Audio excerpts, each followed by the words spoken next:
Welcome to Stats. We're going to be looking at some interpretive stats here. We're going to do a scatter plot, and we're going to use that scatter plot to make some decisions and gather some information about our situation.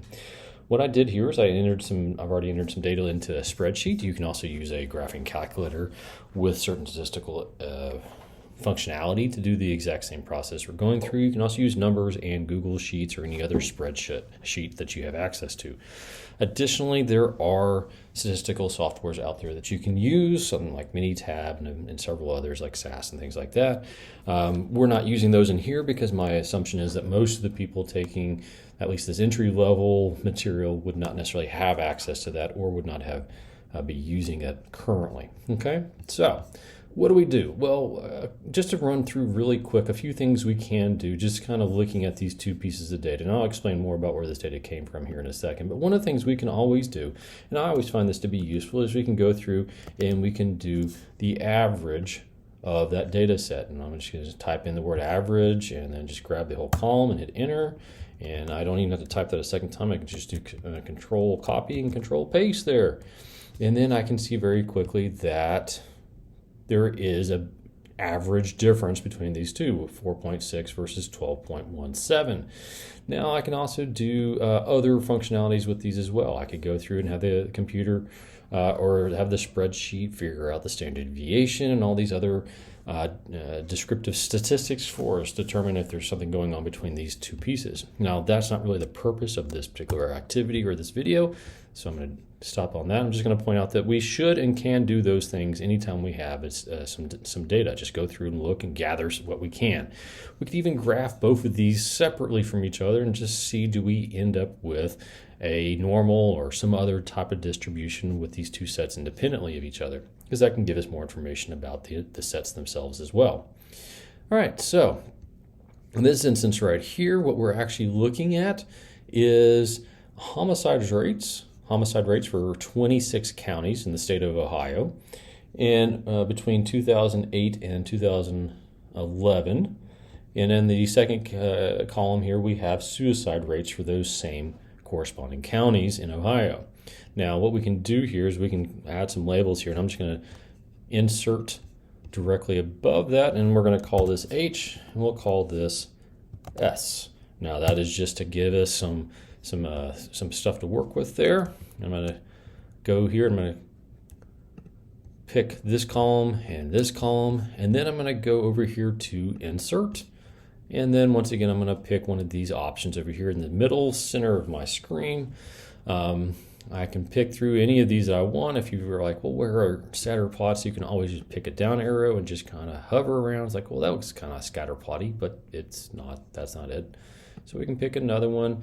This one has a bunch of dots right here. We can do, let's see here. Oh, that says scatter. Just sit there and hover on it, and it'll let you do it. I've already picked out my columns. So when I hit enter on this, it gives me my scatter plot. Now, just looking at this before we do anything else, we can just look at this data and say, is there a connection between these two events? Does one correlate with another?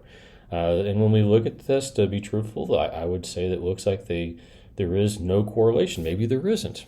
Maybe there is. But just looking at the data before we do any other calculations with it, it looks like it more or less goes straight across. If you were to hold a pencil or even an uncooked spaghetti noodle, how would you best describe the data you see in front of you? And my idea is that it looks like it goes more or less straight across there, and it's not very descriptive at all. So what does that mean? Well, one of the things we can do to add that here in Excel at least is we can go here and we can pick trend line in linear, and it looks like there's the linear line. I can double click on that line and I can ask it to display the equation itself and the r squared value, and we'll talk more about r squared later on, but right now I just need those pieces up there, and my equation ends up being 0.15 as the slope.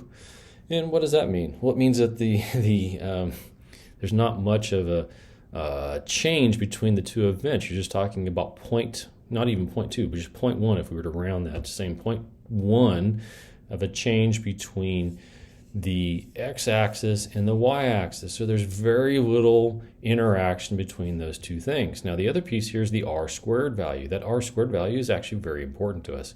In this instance right here, we can determine that r-squared value of 0.02 is really close to 0.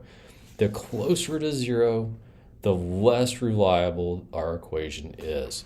So this actually gives us a lot of information, and my inkling here was that there was no connection, and based upon our r-squared value, there doesn't appear to be hardly any connection between this. Now, we're going to dig in on some other videos about how we'd actually create this equation and where it comes from, because just saying, well, there's this equation, how do we figure this?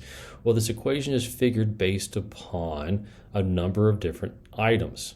Namely, it's based upon some averages, and then it's based upon the individual points. So we'd actually see all these points here are kind of lined up kind of collectively, and there's more below than above. So this average spot, if you will, is kind of lower or closer to the repetition values. And then we just kind of try to find the average position as we go across. And we're going to work through the entire process, so at least with one or two of those by hand in other videos. But the idea being is that we want to figure out what type of connection, what type of descriptions can we create with this. In this particular instance, there doesn't appear to be any connection between those two values, or at least a very little connection, and we probably wouldn't expect there to be between the homicide rate and the suicide rate, because those are determined by different life events normally. They're not normally correlated with the exact same scenarios, okay? So anyway, there's that. And that is more about interpreting scatter plots. What else can we do with it? Well, we can do a lot of things. We can, in this particular instance, and this is one of the advantages of using a spreadsheet over your calculators, we can have, say, what about a exponential value? Change the exponential, and the r-squared value is still 0.02. What about logarithmic? 0.1, so it's a little better, a polynomial of some sort. 0.2, that's even better, a power function of some sort. No, that's worse, that goes down to 0.09. So none of those are really good. Even the polynomial, which was 0.25 was an r-squared value, still isn't a great fit. So it doesn't appear to be any type of value or connection between those pieces there. And linear is almost always going to be the one we're going to go back to. And there's even ways to take sets that aren't linear in their connection with the other and use them or force them into being linear sets, and we might even look at some of that as well. I hope this video is useful. It's a very quick one, just to kind of make sure we understand a scatter plot and what these values mean. And not all the time do we have a connection between two sets of data. Reach out often and early if you have questions. Take care.